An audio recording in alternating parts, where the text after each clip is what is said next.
Hello guys! Gusto ko lang sabihin na buhay pa ako and currently ina-animate ko na tong next upload ko which is Life After College Part 2 Work Edition. So ayan, nakikita nyo yung teaser trailer. Dapat i-upload ko na siya this month kaso due to some unexpected happenings or events sa buhay ko na di ko na may di-disclose sa inyo ay madedelay siya ng konti. But worry not because mamamove lang siya naman by December. So malapit na. Sa ngayon, ito muna yung compilation ko ng pet peeves. Sana ma-enjoy nyo pa rin. Abangan nyo yung next upload ko ha. I love you all. Bye-bye! Alam nyo, napakabugnutin kong tao. Vince, may dapat ka nga pala. Wala pa. Ay, wala pa ba? Sorry. Napakabugnutin kong tao. Ang dami kong kiniinisa na maliliit na bagay. Gaya ng isang to. Hoy, nguya ka nung nguya. Gusto mo ikaw nguyain ko? Maski dito. Ano ang mga yon? Pa nga ba? Didiscuss natin yan dito sa bago kong portion na pinamagatang may pet peeves. O diba? May bago na naman akong portion. Ha? Iba-iba tayo ng pet peeve o yung mga kiniinisan na malilit na bagay. Pero syempre, share ko lang sa akin. Gaya ng mga madadaldal habang nanonood ng pelikula. Ay, grabe naman. Pero kung iisipin, tama lang rin nangyari sa kanya. Ay, potek. Sabi na eh. Siya yung killer. O diba? Kasi halata sa ebidensya. Hindi siya yung killer. Ha? Sino? Ako. Papapatay na kita sa ingay mo eh. Mga taong nakikisilip sa phone ng iba.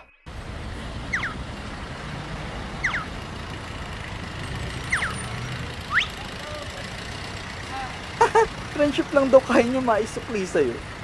O, ayan o. Ikaw na mag-reply. Ikaw na rin ma-heartbroken. Yan naman ako sa'yo. Mga mababagal maglakad sa sidewalk. Uunahan ko na kayo. Exemption ng mga buntis, matatanda at person with disabilities ha.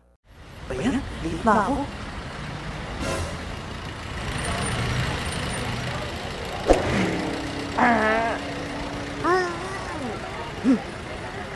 Pakibilisan po. Pakibilisan sabi. Pagbahing na di tinatakpan ng bibig. Achoo! Alam mo ikaw, pag-iiwan ng bukas na gripo. Sino nakaiwan nitong gripo na bukas? Ako, pakisara nga. Ikaw magsara. Buhol-buhol na earphones.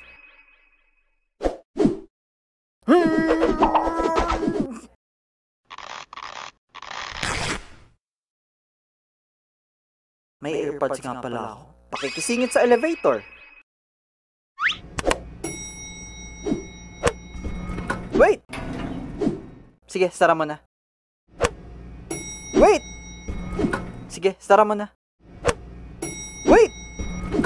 Sige, sara mo na. Wala na bang sasakay?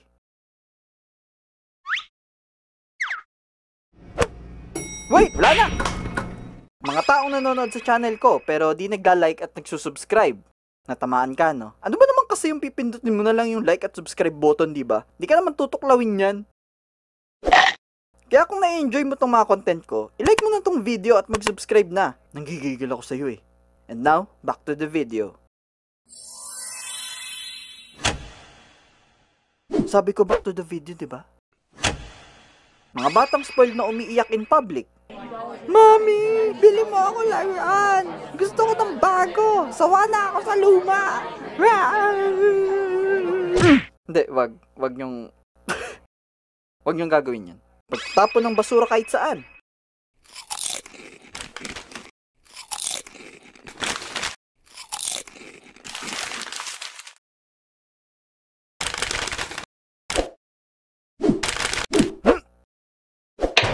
Magjowang nagtatalo in public. Ano ba? Saan tayo kakain? Kahit saan nga. Oh, edi dun tayo sa Jollibee. Ayoko nga dun. Akala ko ba kahit saan?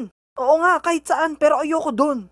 Saan mo nga gusto? Kahit saan nga. Mabwisit, tabi. Mga taong sumisingit sa pila.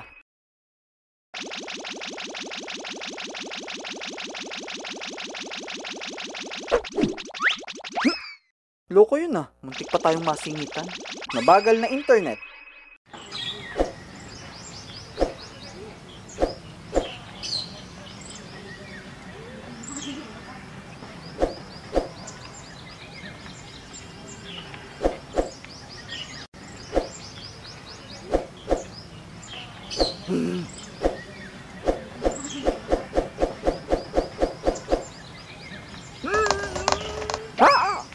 Pagsasaksak ng flash drive.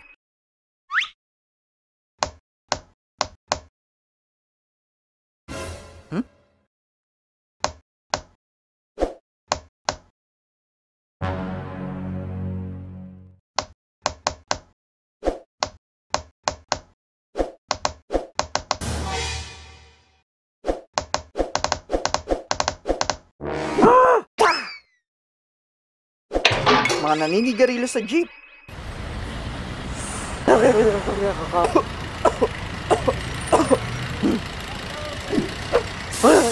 So, ilan lang yun sa mga simpleng bagay na kiniinisan ko. Marami pa actually kaso, sa susunod na iba para may makontent pa ako. Anong lesson dito? Wala.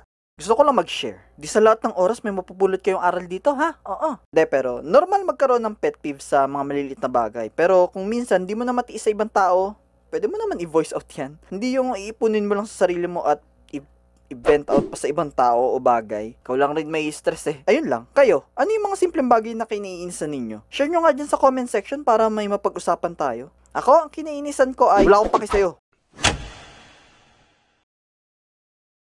Di ako fan ng February 14 dahil bukod sa wala akong jowa ay pwede namang gawing Valentine's Day ang bawat araw para sa minamahal mo, diba? So bakit pa siya sineselebrate? Happy Valentine's, babe! Pero wala naman akong magagawa. Nandiyan na yan eh. Wala naman akong kapangyarihan para tanggalin yan. Unless una kong ipapatupad ng batas bilang bagong presidente ng Pilipinas ay ipapatanggal ko ang Valentine's Day! Vince Animation, resign! Anyway, kaya ako nabanggit na ayaw ko sa Valentine's Day kasi ang dami kong naranasang nakakairita sa tuwing sumasapit ang araw na yan. First buiset moment. Isa sa mga pangyayaring pinakakinaiinisan ko nung araw ng Valentine's ay nangyari way back 2018. February 14 noon at kailangan ko pumasok sa trabaho. So, sumakay ako ng jeep. Maluwag pa yung jeep kasi iilan pa lang mga sakay eh. Maya-maya, may grupo ng mga teenagers ang pumara na puro magjojowa. Tapos, umupo sa may malapit sa akin. May dala-dala silang mga balloons, chocolates at flowers kasi nga, Valentine's. Wala naman sana akong paki sa kanila. Kaso, ang iingay! Babe! Babe! Babe! Ow! At mas lalo pa sila lumala nung umaandar na yung jeep. Grabe magharutan. Ang liligalig to the point na napapalin na yung isang lalaki sa tabi ko kasi hampas ng hampas yung jowa niya dahil sa napakalamya niyang mga joke. Grabe ka, babe! May 3 pa akong joke, babe. Ano naman yun? Joke, joke, joke! Iba ka talaga, babe! Oh, ako naman. Saan maglalanding tong kamao ko?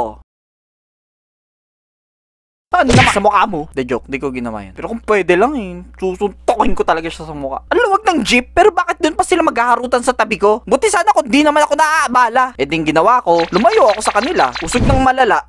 Kaso, unti-unti na pupuno yung jeep. So kada usog ko, uusog din sila sa side ko hanggang sa na-corner na ako sa dulo at wala na akong magawa sa mga pagbangga sa akin ng lalaki. Buti na lang kukurutin ko na paggamit ng cutter. Sa inis ko, tinitigan ko sila ng masama. As in titig na tatagos hanggang sa mga kaluluwa nila. Yung tipong miski si Satanas, tataasan ng balahibo dahil sa titig na yun.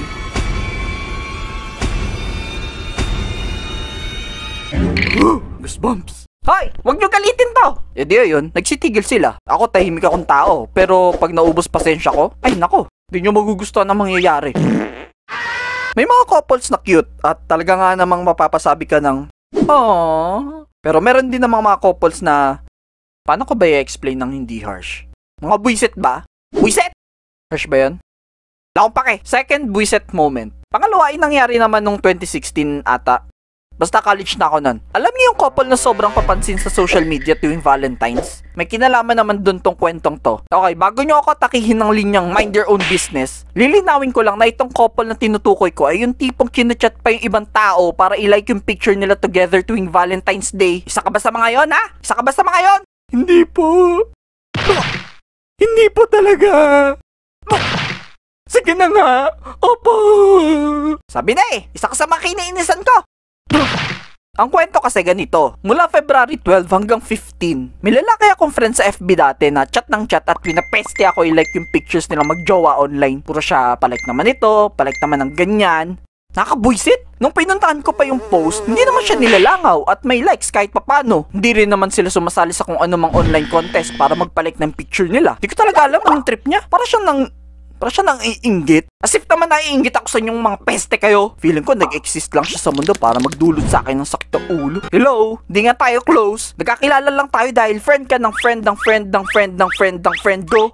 Ang kapal-kapal. Wala nga akong sakit ng ulo i-date ng Valentine's na yun. Siya naman pumalit. Nakakainis lang kasi payapa ako nagre-research sa computer shop ng mga kapanahunang yon tapos tunog ng tunog Facebook ko dahil sa chats niya. Like, ano ba? Bayaran mo yan! Ano ginawa ko? Block. Block you! Ewan ko ba bakit di ko pa naisip nung una? Third buisit moment. Pangatlo ay may kinalaman naman sa mag-couple na nag-aaway tuwing Valentine's. Bakit sila nag-aaway tuwing Valentine's? Kasi mga baliw sila. Nung kubad sa mga yan, jowa-jowa tapos. Di joke. Kaya sila nag-aaway kasi hindi na i-date ng lalaki yung babae dahil sa sobrang busy mula sa trabaho. Bakit ka to ng kwento? Kasi naabala na naman ako. February 2020 to nangyari. Recent lang. 1 month bago magka-lockdown. Recent pa bang 2020? Anyway, nag-a-apply ako na ng trabaho sa isang kumpanya and habang naghihintay ako na matawag pangalan ko for interview, nag-cellphone muna ako. Facebook para lang yung kaba mabawasan. Ngayon, yung isa sa mga friend kong babae sa FB, bigla ako chinat. E di ako naman, gawa nga nang naghihintay lang, binasa ko. Friend, naiinis ako sa jowa ko. Hindi ako dinate kasi busy siya ngayong Valentine's. Ano ba naman to? Sa ako na nga reply? Di ko muna pinansin. Maya-maya, Diyos ko, sunod-sunod na yung chat. Sa inis ko, hindi na ako nag-Facebook at itinabi mo na cellphone ko. Pero itong babaeng to, talagang hindi nagpaawat. Ay, tumatawag pa.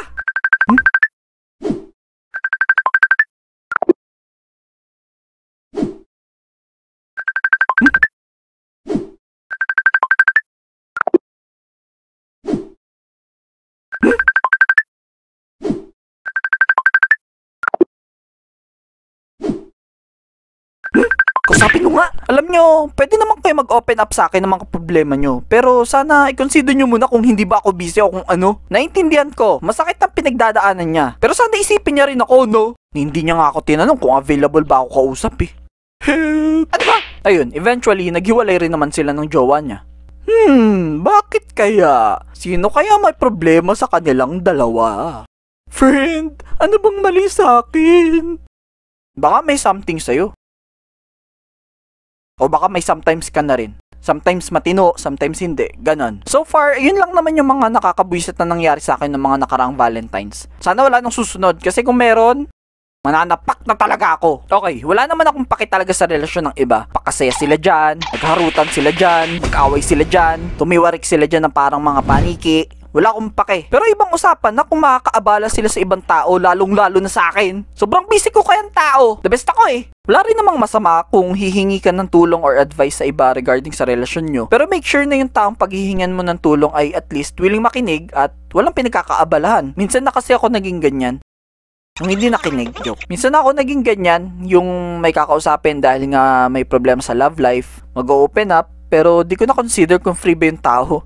So, ang resulta, wala yung focus niya sa kwento ko and ako naman, iisipin kung ayaw niya ako kausap. Alam mo yun, nagkakos lang ng misunderstanding. So, ang moral lesson dito is, huwag magtatapon ng basura sa kalsada. So siya, sige, kita-kits sa susunod na video. Happy Valentine's na lang sa mga mukha nyo. Peace out.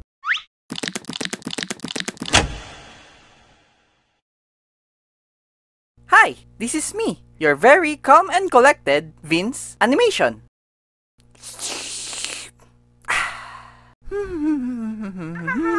Bulin na ako! Bulin na ako! Teka! Ano? Eto sa'yo! Ano ba? Ang ingay nyo!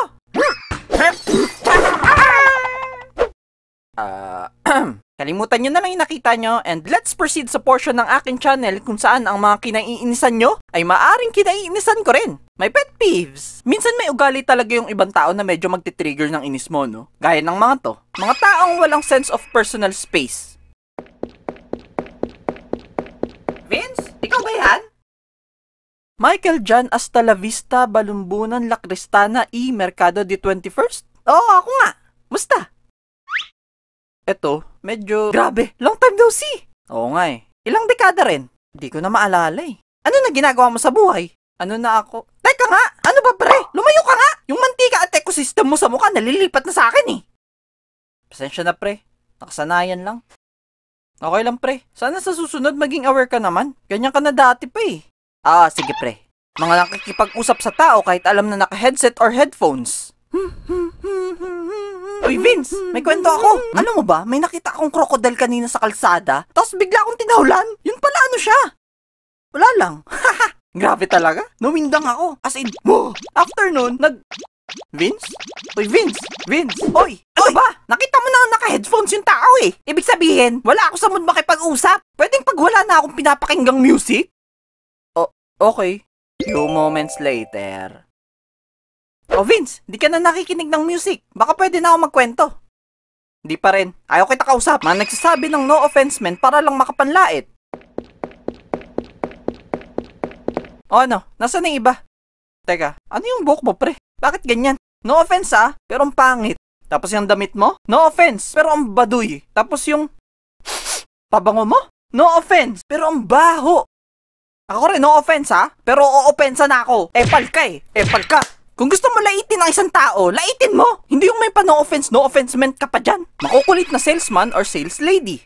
Disclaimer, di lahat ng salesman or sales lady ganito Di ko generalize. Pero may ilan kasi talagang wagas mangulit. Ano ba magandang tuxedo para sa pusa ko? Hello, sir.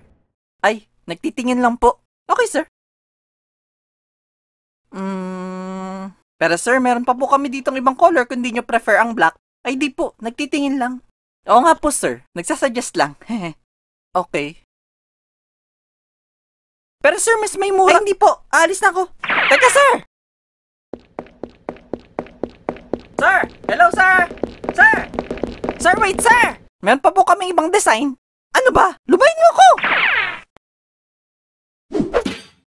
Bayad po. Bili ka na, sir! Ay, just go!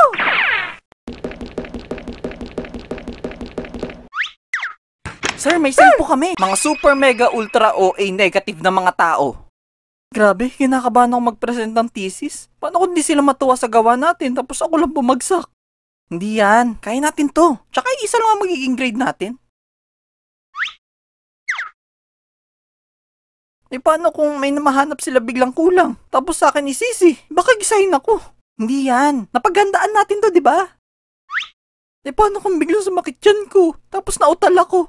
Baka ako lang ibagsak nila. Hindi yan. Nandito ako. Tutulungan kita. Eh paano kung nakalimot ako? Ano sasabihin ko? Ako magre-remind sa'yo. Eh paano kung itiko mo muna bibig mo? Puro ka negative thoughts eh. Hindi yan. Vince, kayo na raw magpe-present. O tara, kaya yan. After presentation. Bagsak? Ikaw kasi napaka-negative mo. Ayun tuloy, naawa ako ng kaba. Mga taong sobrang mareklamo. O ano mga pre? Ready na ba kayo? Nakaka-excite naman mag-overnight. Tagal na rin natin to di nagagawa eh. Oo nga eh, nakakatuwa. So, anong gagawin? Netflip! Guys, ang init. Wala ba kayong aircon? Wala eh. Okay naman yung electric fan Sige na nga. So, ano unahin natin panoorin? Parang maganda yung bagal ng internet. Ganito ba talaga speed sa inyo? Ganyan talaga dito. Di ka pa nasanay? Okay. Wait, ano pala gusto yung chicha habang nanonood? Platos at novia lang. Ox na. Teka, wala kayong cookies man lang? Or fries? With milk tea? Masyadong maalat si Cherry Dapat marami rin tayong tubig. Speaking of tubig, nasaan ang tubig natin? Dapat distilled yan Kasi sa bahay na... Wala ba kayong kumot? Mishandled delivery foods. Grabe, gutom na ako. Buti dyan yung order ko. Delivery, sir. Yay!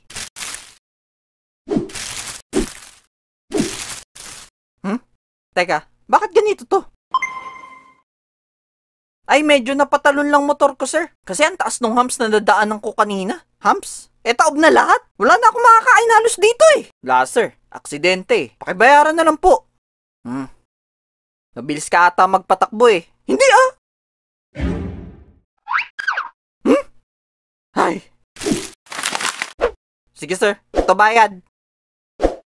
Teka, sir. Bakit punit-punit to? Aksidente rin! Napunit! Keep the change! Mga taong mahilig mang spoil! Tara, na tayo sa sinehan. Libre ko. Tara, let's go! Ano ba magandang panoorin sa mga pelikulang to? May napili na ako. Mukhang maganda tong The Day After Yesterday and Today and Tomorrow is Another Day. Ano sa tingin nyo? Ayoko, maganda yan kasi di expected yung ending. Namatay sila lahat. Ha? Bakit? Tapos bago na yung beat. Pre, ano ba yan, pre? Spoiler ka! Ay, sorry, pre. Napanood ko na kasi. Iba na lang. Sige na nga. Ayun kayang power of an elephant, meow meow. Ay nako, ayoko niyan. Masyadong generic. Nanalo lang sila sa dulo laban sa mga Dogma Warriors. Uy, pre, ano ba? Ay, sorry, pre. Napanood ko na rin kasi yan. Iba na lang ulit. Kainis to eh. Sige, yun na lang. King Cow and Queen Mama Bear versus Songbird. Ay, pangit yan. Nawala na lang sila bigla lahat sa dulo. Ano ba, pre? Kanina ka pa eh. Napanood mo na pala. Bakit ka pa sumama? Wala lang. Manlilibre ka, di ba? Papalibre lang sana ako popcorn. Ako nga eh. Grabe, ang baba ng score ko. Lately, di ako makapag-focus sa studies kasi nagka-problema sa bahay. Ganun ba, pre? Okay lang yan. Ako nga eh. Tinangin ng Eagle bahay namin. Nakapag-focus pa rin ako sa studies. Dahilan lang yan. Sige, kain na lang tayo para makalimutan mo mga problema mo. Di na nga ako makakain halos dahil sa stress. Ay, ganun. Sige. Ano ba? Ako nga eh. Stress din kasi ninakawan ako ng 10 piso pero nakakain pa rin naman ako. Dahilan lang yan. Sige, para mabago mood mo. Balita ko, crush ka doon ng 3 nating classmates na babae ah. Ako nga eh. Crush ng 10 sa mga kaklase nating babae. Pre, 8 lang babae sa klase natin. Bida-bida ka! Bida-bida ka! That's all for today, folks. Sarap ang gigilan ng mga ganong klaseng tao, no? Di naman siya nakakagalit to the point na parang gusto mo bunutin buhok mo ng kasama mo. Pero alam mo yun, minsan kasi it's enough to ruin your mood sa buong maghapon. With that being said, di rin naman ako nagmamalinis. For sure, may mga ginagawa rin ako ibang bagay na kinaiinisan ng ibang tao. Siyempre, di lahat ng kinaiinisan natin ay kayang baguhin agad-agad. Either sa sarili man yan or ibang tao. Di naman yan instant na parang coffee. And I think that's okay. That's fine. It's not like sinasadya natin or ng ibang tao gawin yung mga yun para lamang inis talaga. Well, kung sinasadya man, confront nyo. Hey self, don't do that again. Ngayon, kung makaka-apekto lang naman yun sa inyo ng panandalian, siguro pabayaan nyo na lang. O kaya, tayo ang umiwas mismo sa mga pasaway. Kasi kung bibigyan nyo lang rin ng pansin bawat kinaiinisan nyo sa buhay, ay, hindi kayo magiging matiwasay. Bye! Hi! Ikaw, ano pet peeve mo? Yung tanong ng tanong! Medyo matsakit.